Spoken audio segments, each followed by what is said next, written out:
Hey guys, I'm Jody. And I'm Justin. And we're Board Game Perspective, and today we've got a paid preview that we're going to be doing, and this is for TATSUMI, which is on GameFound, crowdfunding site, and this is going to be from Adam's Apple Games, 1 to 4 players in around 40 minutes.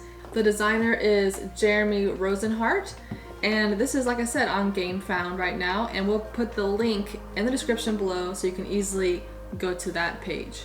So keep in mind that this game is still in prototype form, which means that some of the components and maybe some of the rules might change a little bit. But it's an abstract strategy game about dragons and islands. So we're going to take a look at this game, give you guys an overview, and then we're going to come back and just kind of discuss it a little bit. So we'll see you on the other side. In TATSUMI, you play as a dragon, competing to return good fortune to your island-dwelling creators. You will need to gather raw elements from the sea and purify them at shrines to provide for your island. Your elemental alignment as a dragon will influence your ability to gather elemental rings, and the ever-changing nature of the seas will keep you on your toes. May the best dragon win. So in this game, players will be taking turns back and forth, and a player's turn is going to be kind of 2 parts. You're going to have the flying of the dragon, and then you're going to choose one of 3 actions. And those can go in either order. So you can do your action first and then fly, or fly and then do your action. So to talk about the fly first, what the fly looks like is that you're going to take your dragon and you're going to move it either orthogonally or diagonally from the seawell that you're in to another seawell that you land in. Now, whenever you do that, you are also going to take the ring from the seawell that you just left. So remember that it's from where you just left and not where you land. So the 3 different actions, we have gathering, scoring, and shed scale. So for the action gathering, you're going to be collecting these rings from the seaboard depending on where your dragon is. So you're going to be collecting it orthogonally adjacent the 2 topmost rings to where your dragon is, or potentially a different method because there are asymmetrical dragon abilities. Anytime you get a ring, you're going to put it in your holding area, and you can never have more than 3 of a particular color ring in your holding area. And for the scoring action, your dragon has to be adjacent to one of the shrines on the seaboard. So whenever you go to actually score, you're going to take that shrine and you're going to take the rings that you have collected that correspond to that shrine and place it on there.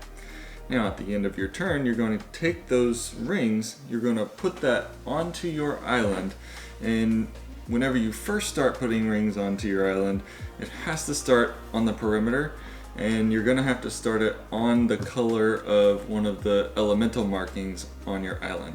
So if there is an elemental marking on that island, you have to place that color ring on that spot. From there, you then start branching things out, and every subsequent ring that you place throughout the course of the game has to come from that initial mass and has to grow from there. Now for the scoring, it might be 1 or 2 different scorings depending on the shrine. So whatever different groups that you have had to place on the shrine, that's the corresponding colors that you will score on your island.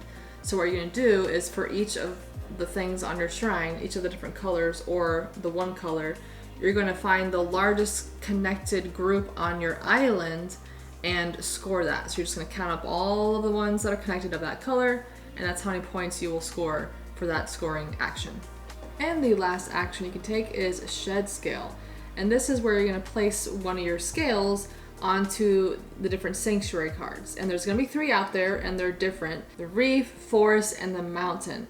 And these cards are going to basically give you potential instant abilities, potential in-game points, or ongoing abilities. But in particular, the mountain card, whenever you want to place scales on there, you have to put all the rest of your scales out there. So if you want to do some other cards, you gotta do those before you do that one. Now, as you're collecting these rings, obviously at some point the seawells are going to become empty. As they become empty, you're going to designate that by placing in a sand dollar.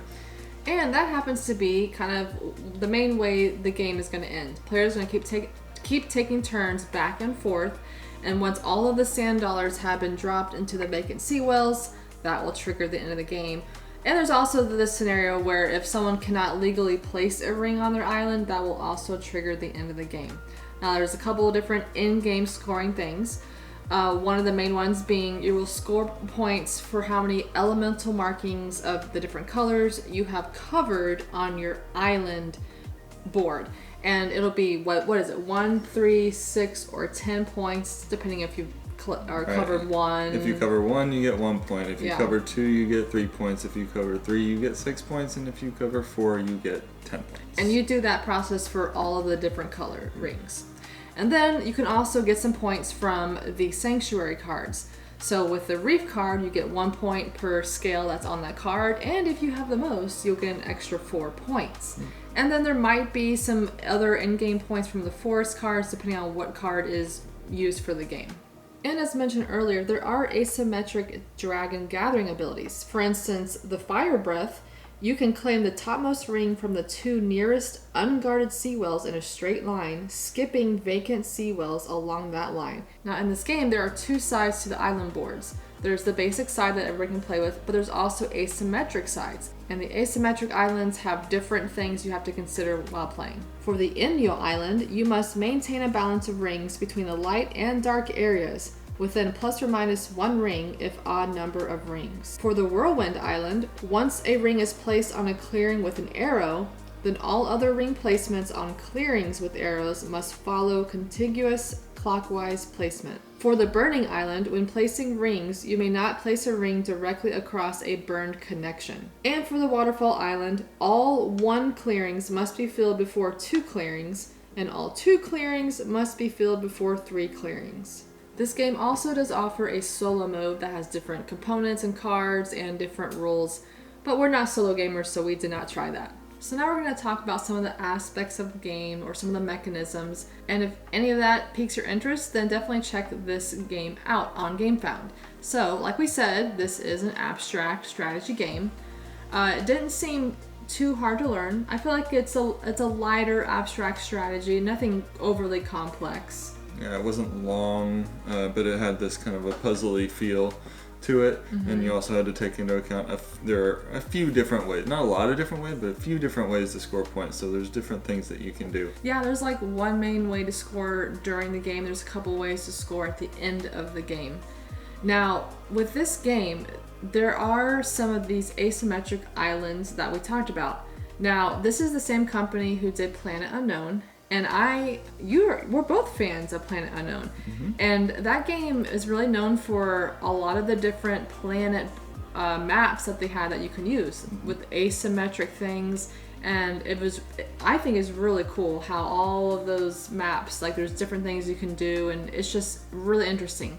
So they definitely have pulled some of that into this game with some of these layouts and concepts of these asymmetric island boards. So if you did like that in Planet Unknown, that is something that is kind of in this game as well. And then as far as the scoring goes, there's what they're calling in their rulebook a ramping effect to the way that your points are kind of accumulating. So as you're placing your rings out, as we mentioned earlier, you're basically totaling the total number of rings of the largest group of that color.